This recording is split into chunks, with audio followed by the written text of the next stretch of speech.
Thank you for being here with me today and welcome back.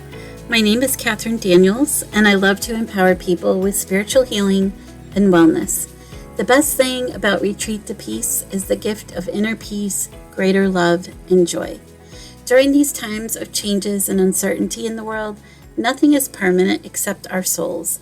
And that's why we need to come together as we travel through one another's countries, creating a bridge, removing all the labels, as we come together as one people, finding our home in our world. And today, I'm going to talk specifically to you.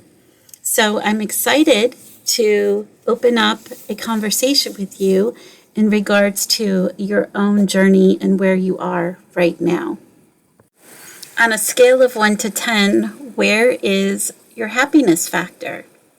If you were to rate yourself at 0, I'm just in the dumps, or 10, I am so excited to be alive and everything is amazing. Love to hear where you are on that scale. If you could just take a moment and think about your life and where you are, there's so many things, if you look around, that you can be grateful for and happy. Happiness comes from within. Oftentimes we hear people say, I'd be happier if I had $1 million, for example. Or maybe I'd be happier if I had a special someone to share my life with. Or I would be happier if I lived in a different house, in a different place. All of these things. The interesting thing about happiness is that it is something that comes within. I'm wondering, as we are already moving through the first quarter of the year in 2023, how are those vision boards going? Are you looking at them? Are you manifesting the life that you want and living it to the fullest and giving it your all? How are those vision boards? When I think of happiness, I always think of the abundance that I have that fills me with gratitude. Sometimes I just think of the simple things, like the fact that I have fresh air to breathe. I know that seems very silly, but not everyone has fresh air that they can breathe. Or maybe I think about the beating of my heart, or the ability to feel joy, or the ability to feel love. How many times have I interviewed someone and we've had these deep conversations around what your brain actually thinks and how it processes and training your brain. Right now, we're living in uncertainty. We're in the season of winter. If you think about the seasons and you think about what each season represents, we are most definitely in the season of winter. What happens in winter? Well, there's a lot of things that happen in winter. There's uncertainty of what is ahead. There is uncertainty as how we're going to get through the challenging storms of winter, how we're going to get through the cold of winter. Are we going to have enough food? Are we going to have enough heat? There's so many things that we think about with winter. But winter doesn't last forever. Springtime is always on the other side of winter. So trying to keep things in perspective is so important. Today, as I travel through my journey in life, I was deeply saddened to see more homeless people in my community, more people that are literally just trying to survive, people that are not in the healthiest mindset or state because clearly, visibly, you could see that they were not okay. The more that I see this, the more that my heart hurts.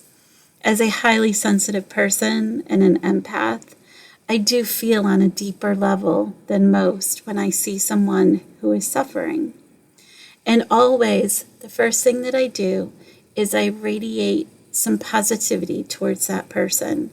I radiate some healing energy, and I send my prayer of love and guidance and hope for them, because that's all that I can do is just radiate that energy to them. It is becoming increasingly harder, I feel, for people to really wrap their arms around the space that we're sitting in and how to get themselves out of the space. So 2023, we talked about making this the year for you. We talked about getting that vision board together and start looking at your finances, looking at the things that you can control to help create your best life. Sometimes our best life doesn't always show up the way that we think. Often we have these God moments that come in and present themselves to us when we least expect it.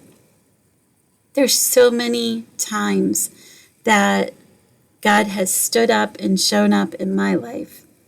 I remember when my children were young and I was going through a divorce. And I remember being in my car and my son asked, "Mom, where are we going to live?" I had no idea. At the core of my soul, I just felt so beaten down. I felt like nothing I was doing in that moment in time was right.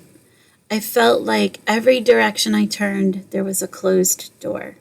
There was a closed door because I was trying to redesign my life, try to figure it out, try to make things right for my kids, try to make things right for me. And it didn't always seem to pan out. And I remember in the car when my son asked me that question, just feeling this heartache like I didn't feel ever before. Because for the first time in my life, or one of the times in my life, I was totally, completely surrendered to God's journey for me. I had no plan. I had no idea where the direction was going. I had no idea.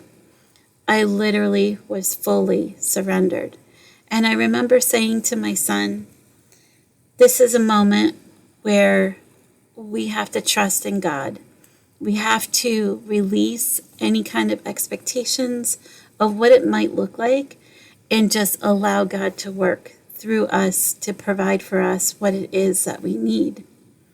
And the remarkable thing about this story is that literally within a few weeks, I had landed a job in the community of where we were, which was an hour away from where we used to live. And at that time, there was a gentleman who took a chance on me and allowed me to rent a home that was in that same community. And I just remember thinking, I could have not done this all on my own, because sometimes we need that helping hand. Sometimes we need to allow others and allow God to work through the universe and help create what it is that we needed. Interestingly enough, my kids are grown now, and I had a conversation with my oldest son, and he says to me, "Mom, I understand now why we moved so far away." And I said, "Well, it wasn't that far away. It was only an hour away." And he says, "But I understand now." He said, "You were going through a lot. Our family was going through a lot, and we had to make changes, and we had to set a new stage for the life that we were building and where we were going." And I said, "That's true." I said, sometimes when we are in moments of crises or going through difficult times and we're not fully supported where we are, sometimes we do have to make the hard choices. Sometimes we do have to make those hard choices for the people we love and provide for them in a way that we didn't think. And it just warmed my heart because for the first time, I didn't feel like that moment was for nothing. And when I said, allow God to work and provide, that's exactly what happened. And it showed my kids how that happened. I remember talking to all of you about how Christmas dinner was all in the freezer. And when my children were young, someone left the freezer door open, and all of my lasagnas and cookies and everything that I had made was completely ruined. And I called the insurance company, and the insurance company wanted to help, and they didn't know what to do exactly at first, when I first called them, that is. And I explained to them, I said, I have my in-laws coming into town. We live off of one income, and it's barely enough to take care of us. And this was everything that we had in the freezer, and we don't have it. We don't have food for Christmas. And the woman asked if we would be home the next day, and I said we would. And out of the kindness of their heart, they showed up with bags of groceries for us because we couldn't afford to pay the homeowner deductible to put in a claim. And I just remember feeling so grateful and so much gratitude for these women that showed up and did this out of the kindness of their hearts. And once again, this is where God's earth angels come in and help. And I remember putting my son down for bed, and he said, Mom, you're the luckiest. I was like, why are you saying that? And he said, because you got to be hugged by one of Santa's elves. And I thought, that is really beautiful, really beautiful. But once again, it's another moment where God showed up to provide and take care of us. It's those moments that I am very humbled. It's those moments that always bring me to a place of grounding my soul and my spirit, especially when things are hard. I think about how many people right now don't know how to ground their soul. I think about how many people right now are chasing away their feelings with drugs, alcohol, devices, television. I mean, they're just running because they don't know how to ground their soul. So today I wanted to share a little bit about how we can do that, how we can manifest grounding our souls, getting into a place where we're in a higher vibrational state, and getting back on track. Because since you put your vision board together, how many of you are on track right now? And if you're not on track, it's okay. Allow yourself some grace, but be proud of yourself for getting started. And when we start over, it's not that we're starting over. We're just starting from the place that we left. You already have this stacking of things that you've already done, and you come into it with this breadth of experience that you didn't have before. So you're not starting over. You're just picking up where you left off. And that's really, really important. So when we think about our happiness and we think about grounding our soul, one of the things that I like to do is I like to think about the simple things that give me pleasure.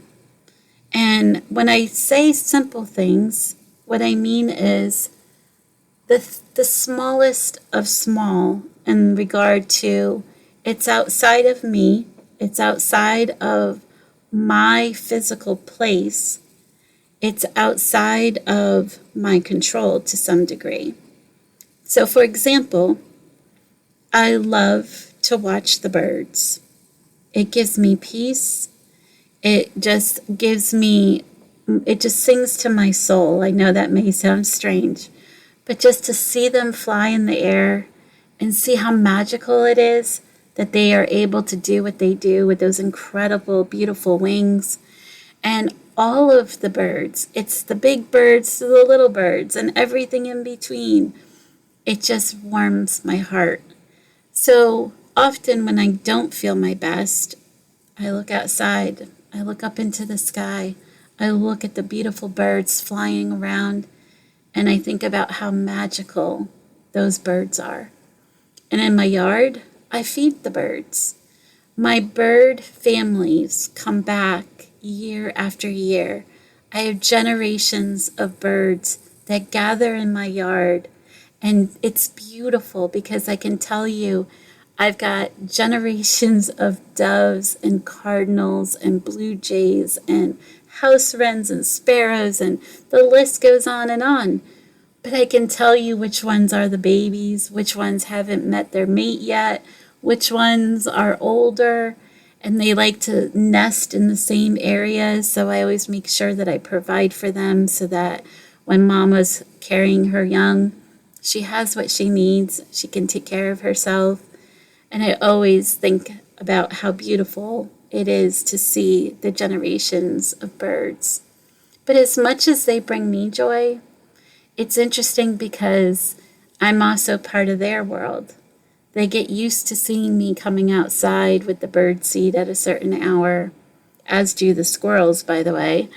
And it's just beautiful because they know that I'm taking care of them in a very special way.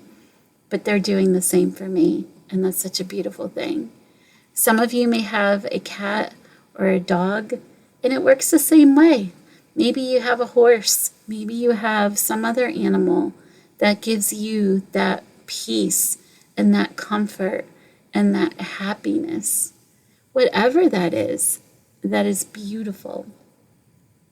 In your soul, think of the things that you can have gratitude for, the simple things that bring you joy.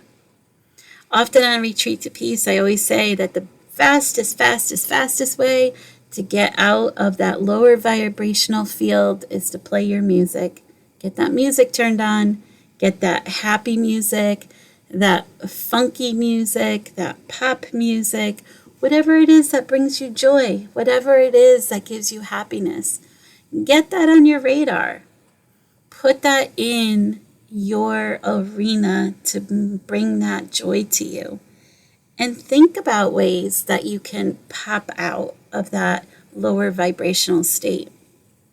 Yesterday, it was abundantly clear to me that several people in my life were struggling, and I had to take a step back and think about why it was that these people were struggling. And I think a collective energy of weariness, of the way that things are, a collective energy of the gravitational pulls. Whenever the full moon occurs, especially for a highly sensitive person such as myself, I always have to be mindful of when the full moon is, because sometimes I am very drained, very, very drained. And it took me years to figure out the correlation, but most definitely there is a correlation. I remember working in a hospital years ago, and every full moon, there were always the most bizarre accidents that would happen, the most heart attacks that would happen, the most crazy of crazy. And I couldn't understand. And I remember one of the staff telling me that it just disorients people. They do things that they probably wouldn't normally do.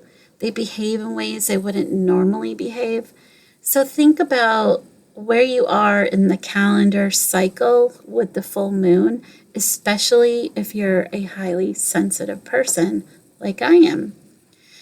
I have my calendar actually marked off every single month for the full moon, visibly so that I can prepare myself leading into it and just allow myself grace. And sometimes if I'm feeling a little off, allow myself grace.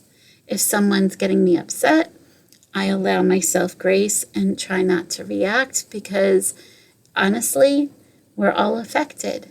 So sometimes it's just best to say nothing. As my grandmother would say, if you have nothing nice to say, then say nothing at all. So I always think of her. When I think of our happiness meter, the other thing that I think about is not just the music and not just the simple pleasures in life that bring us joy, but I also think about what it is that your body is feeling. Are you eating a bunch of junk food and you just feel awful because your body doesn't like it?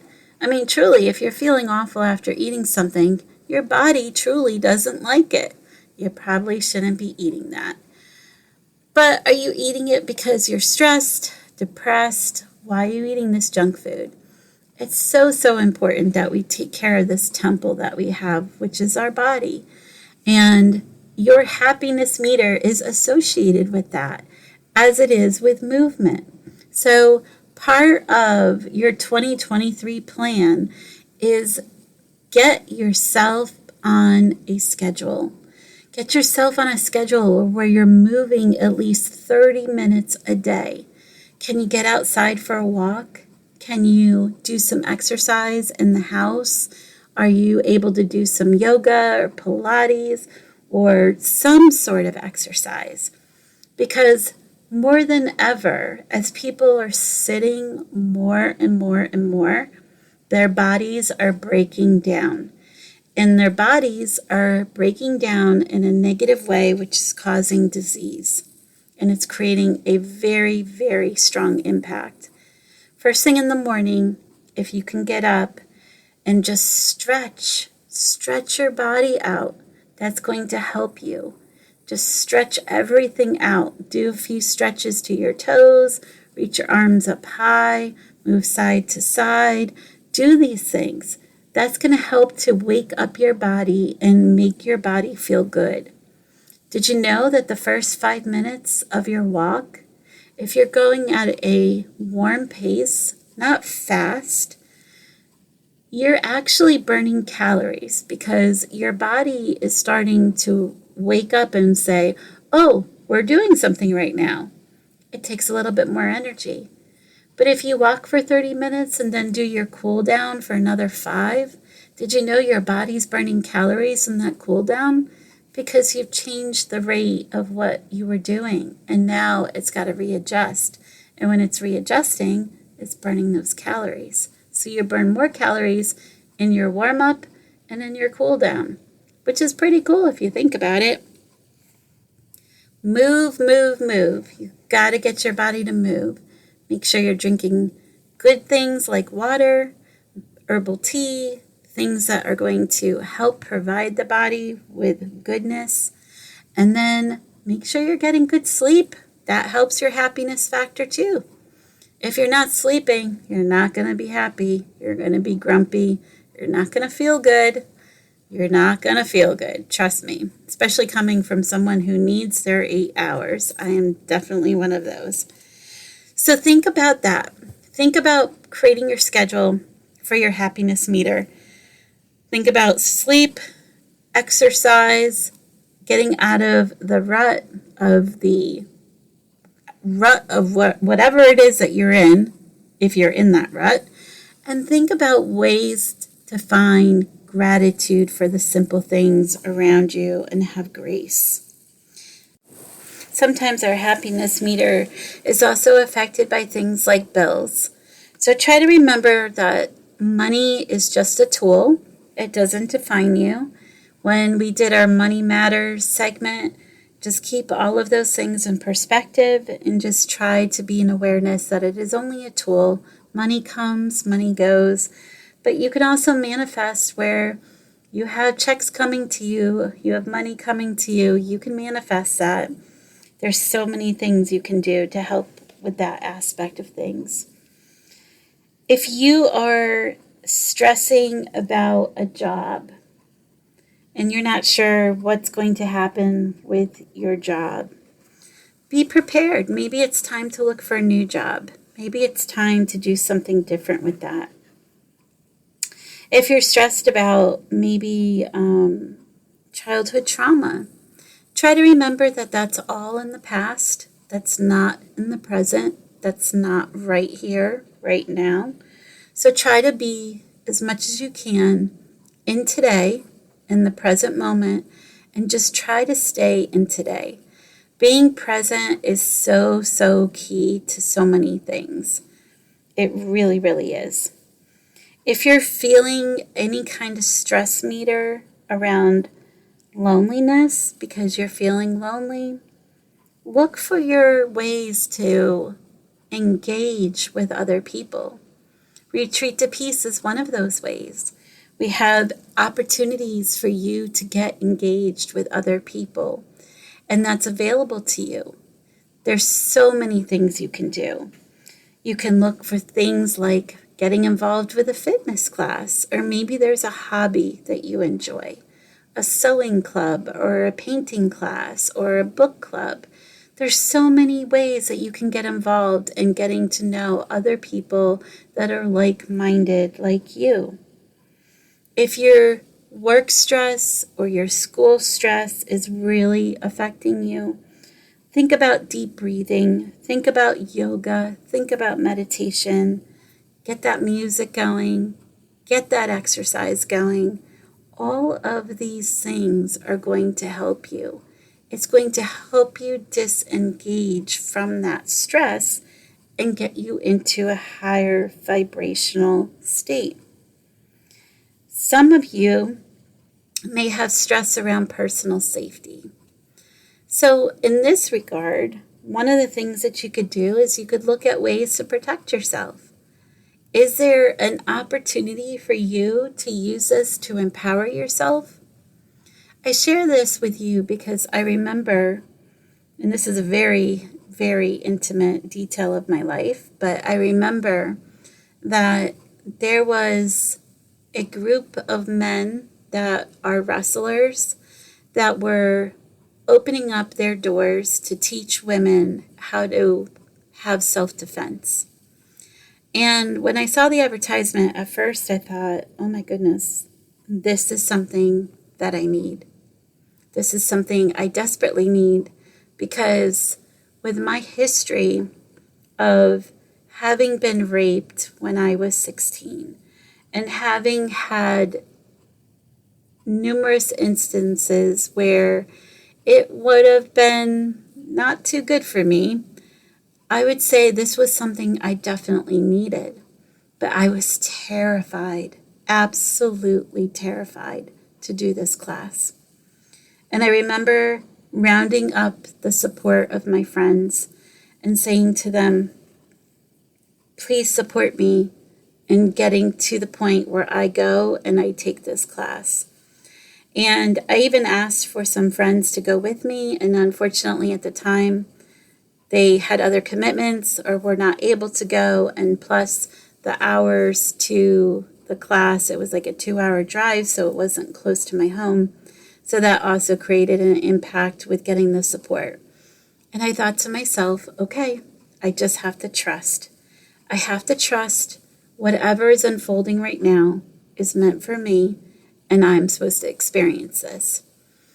But at the same time, I can tell you, I was terrified, because the thought of having a man close to my body, a man that I didn't know, a man touch my body in any way that I didn't know, sent me reeling.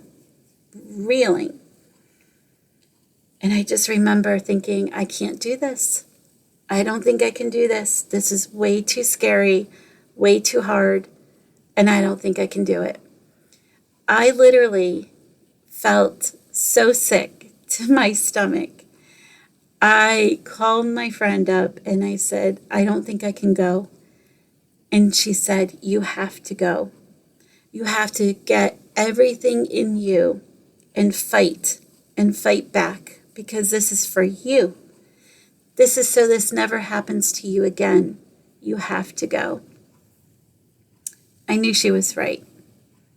And I remember getting into my vehicle and just sitting in there crying because I was so scared, so completely scared. And then I heard the voice, go get your dog. And I was like, oh my gosh, he's my best friend. He's my companion. He soothes my soul when I'm hurting. He knows I'm hurting and he nuzzles himself up next to me. And I was like, oh my gosh, that's exactly what I need to do. So I jumped out of the car, ran back into the house, grabbed my little friend, brought him into the car with me. And obviously he knew I was crying because he could feel me. And I said to him, buddy, we're going for a car ride and you're going to go and support me. So we did. The two of us, me and my dog, we went off on a car ride for 2 hours. We got to the place that I needed to go, and I had never been to this community before, and I was very, very apprehensive. I drove past this building 3 times, went around the block 3 times. I had every reason in the book not to go. I made all kinds of excuses. Oh, this place doesn't look like it's nice. I don't think I can, fit in the parking lot. Nobody will know me. They won't even know that I didn't show up. They won't even care that I didn't show up. It's a free class. They're not going to care.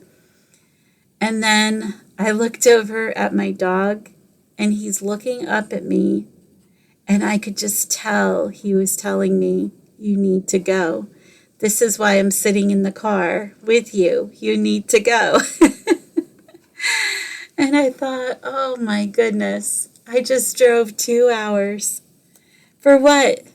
If I don't go, then I'm going to let myself down in such a profound way. I need to go. I need to face my fears. I needed to go.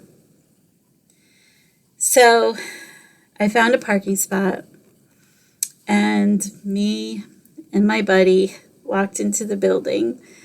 And of course, this kind lady comes over to me and she says, are you here for the self-defense class for women? And I just started to cry. And she hugs me and she says, it's okay. She goes, I want you to know there's about 8 women in here, and all of them have trauma associated to their body. And they are just as terrified and just as scared. But I promise you, you are in the most gentle hands with these people who are teaching this class. And I looked up at her, and I felt her, and I felt that she was sincere, and I felt she was true. And she says to me, I am one of you, and they taught me, and they made me feel so comfortable. So she guided me into the room that they were doing the self-defense class. And this man, big guy, muscular guy, comes over, and he's got shorts on, and he's got a tank top on, and he's just all smiles, and he's like, hey, my name is Nick, and I'm so excited that you're here. And he says, I want to know, what is your fear? And I was like, oh my gosh, how do I describe my fear? How do I tell this perfect stranger what's happened to me when I don't even know him and I don't feel comfortable and I don't want to? And he says, you don't have to tell me. He goes, but I'm telling you that you are okay and you're safe. And I promise that nothing bad will happen to you. And if anything, I'm going to make sure today, that nothing bad ever happens to you again, because that's what I want to teach you.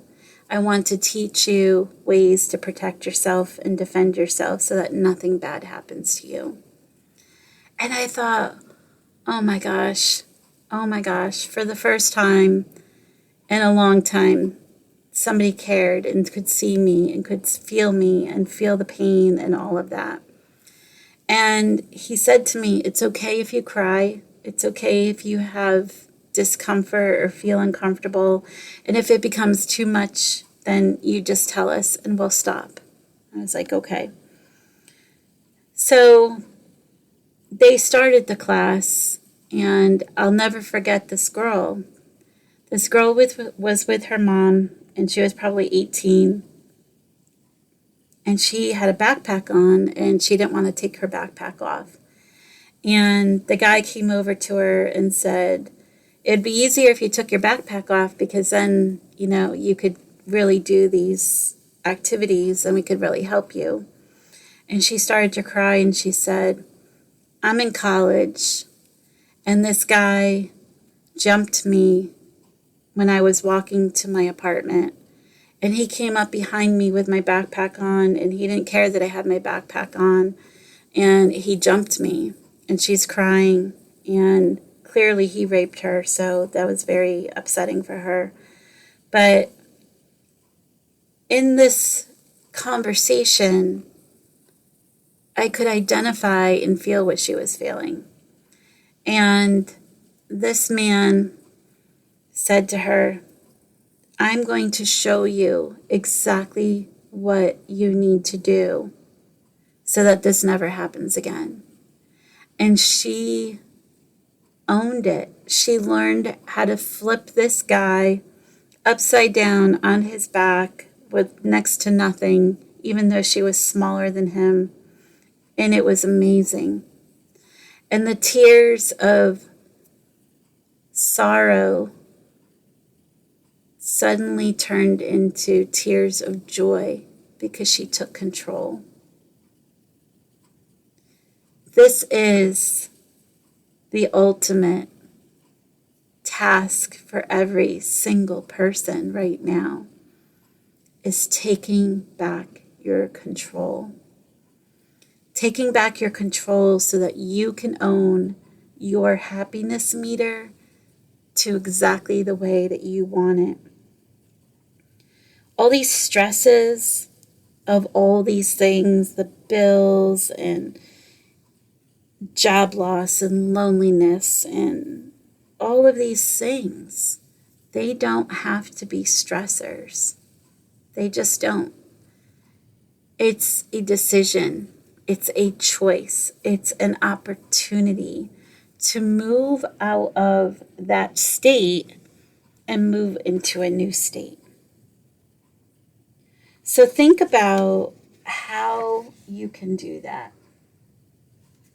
One of the things that I love to do, besides getting up in the morning and start with gratitude to start my day, is I like to look for ways to move my body, do my stretches, take care of my body, because if I don't take care of my body, then it's going to start falling apart and it's going to cause disease and create a lot of hardship for me.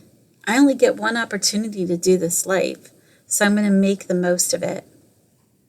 I do simple things too. So I do things like wipe my feet down with hydrogen peroxide. Do you have any idea how that works with your body and reduces your ability to get sick? It removes viruses. There's so many benefits to it, and it's such a simple thing and very inexpensive thing. But your happiness chemicals, dopamine, that's your reward and motivation chemical. This is the kind of thing that fires off when you finish a task, you have a small win, you did something to take care of yourself, exercise. You ever feel that feeling after exercise? That's the dopamine that's kicking in.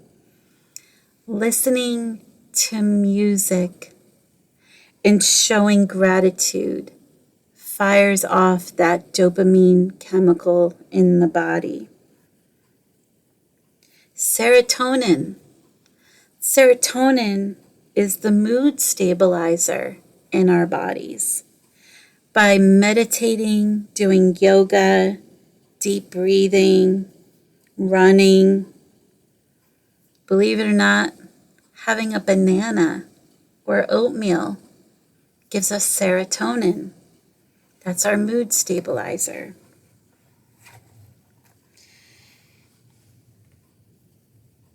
The endorphins that our body feels, we get that filled up with laughter and dancing, dark chocolate, meditation, and essential oils such as vanilla and lavender.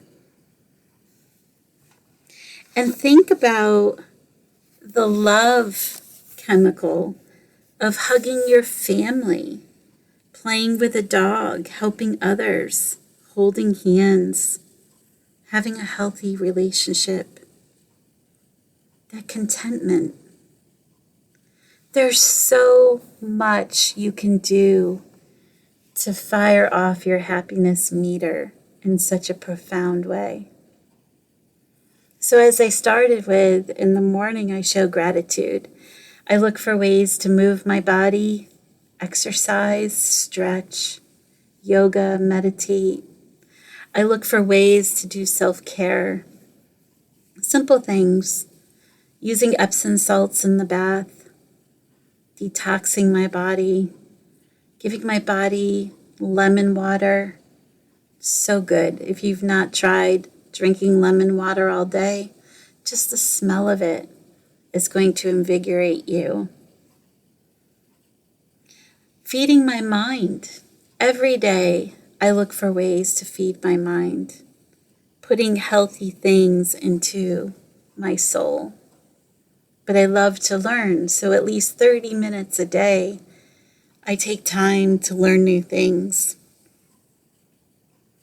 One of the things that really can help anyone to give themselves happiness is giving back.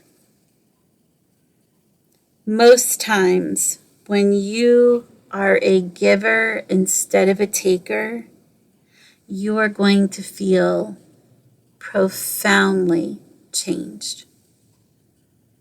And it's just amazing how much you will get from that experience.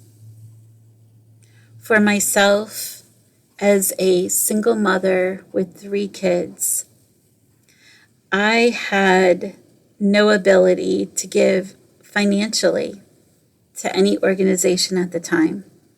But what I did have was the opportunity to use my time to give back to a charity. I often would look for opportunities where I could use my time to help another person or another organization that needed help.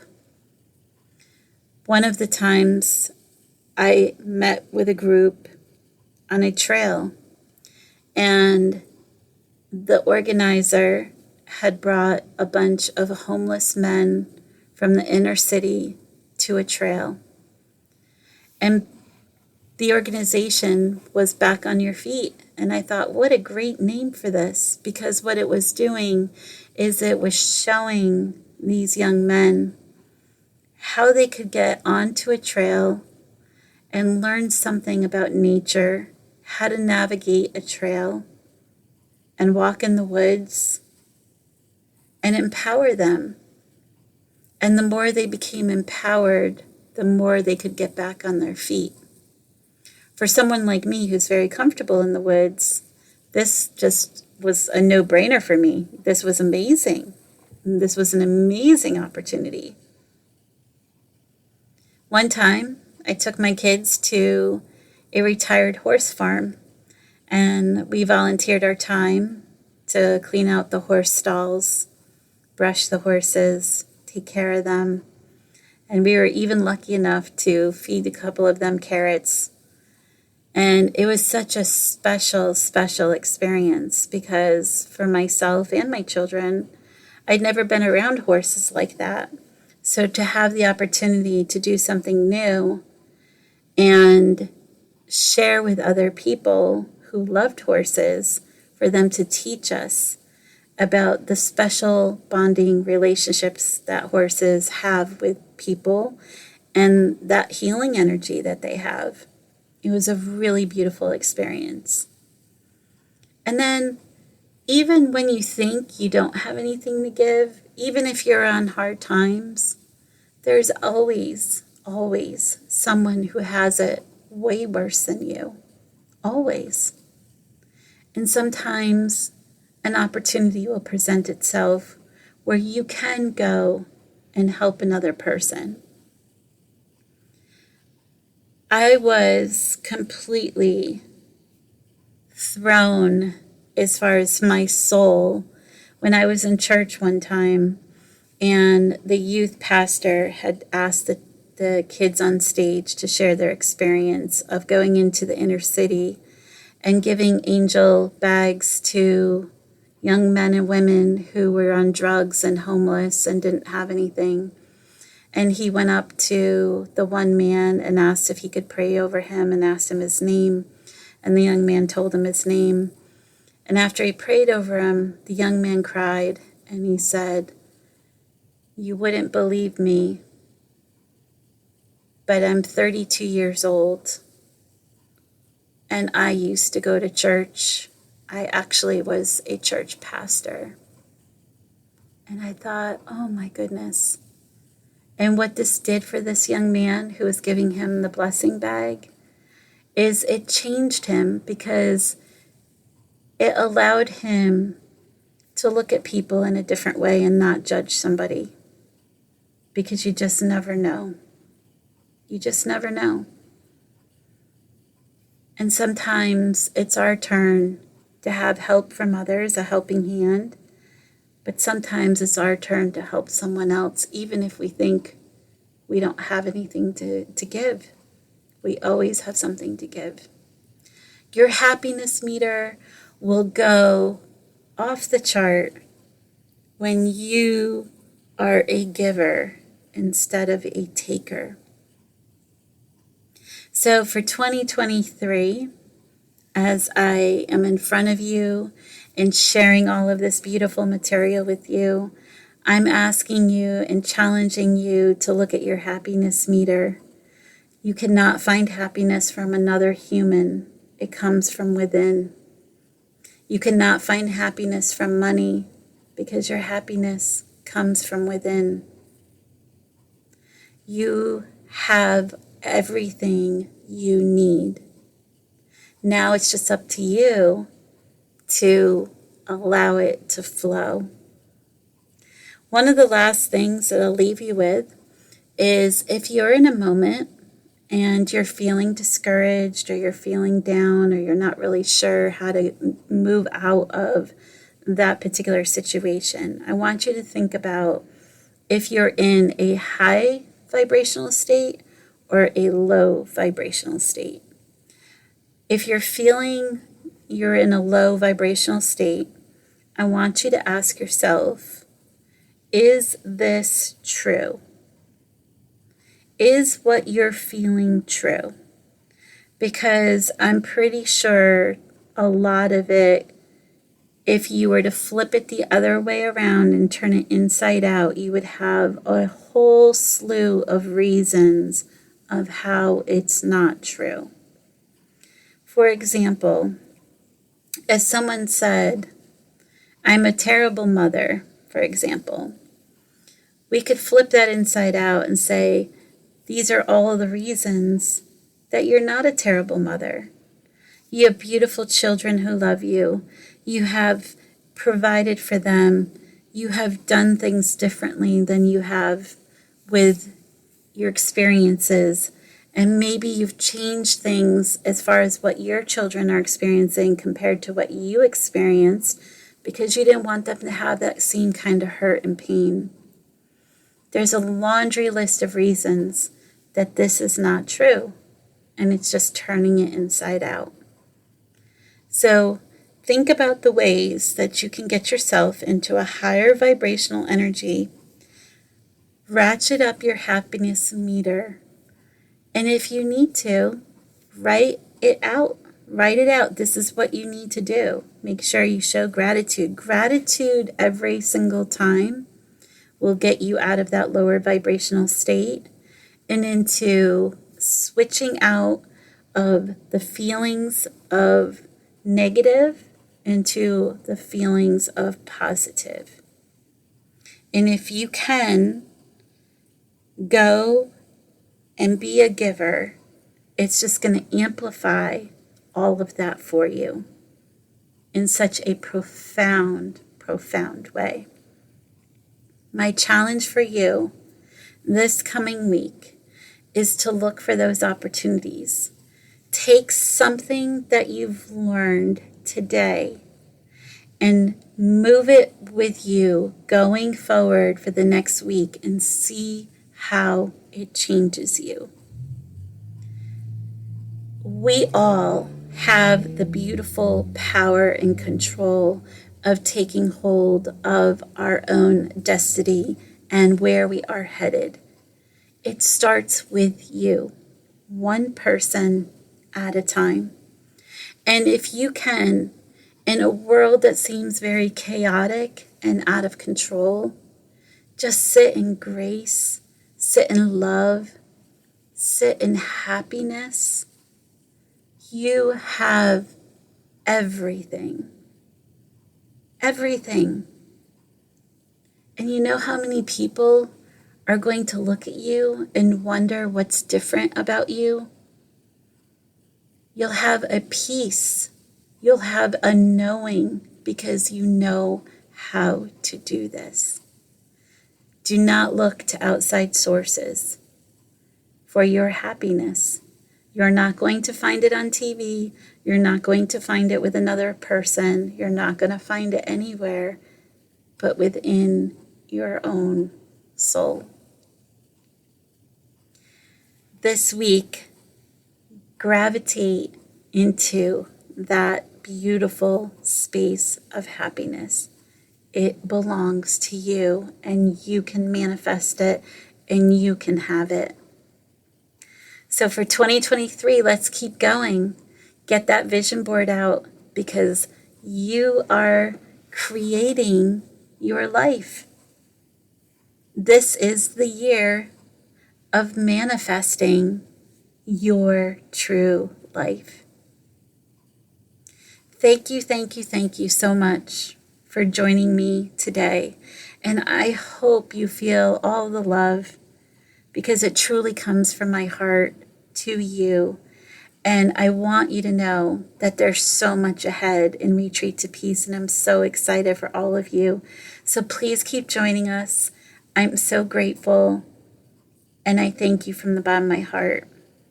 This is Catherine Daniels with Retreat to Peace, reminding you to live your authentic life in peace. And as always, retreat to peace. We'll see you next time. And one more thing, if you have any amazing stories that you'd like to share or any testimonials that you would like to share, please write into us at retreattopeacellc@gmail.com. We're looking for your testimonies. We're looking for your inspiring stories. Because what we do know is that God uses people to do his work. He does not use perfect people. He uses ordinary people to do extraordinary work, just like you. If you have any testimonials, anything you would like to share, I would love to put you on the airwaves and share your testimony with the world. So I beg you to write in, encourage you to write in, share your beautiful testimony of God's work in your life. And I would love to inspire you to share with the world how God has touched your life. Because when you go outside yourself and you're a giver, you receive so much more. Thank you again. I can't thank you enough, but thank you again. And please send those testimonies to Catherine Daniels at retreattopeacellc@gmail.com. Again, retreattopeacellc@gmail.com. Thank you so much. Have a beautiful week. Again, this is Catherine Daniels with Retreat to Peace, inspiring you to live your most authentic, beautiful life. Get out into nature this week. Have a beautiful week, and I will see you next week. And as always, retreat to peace.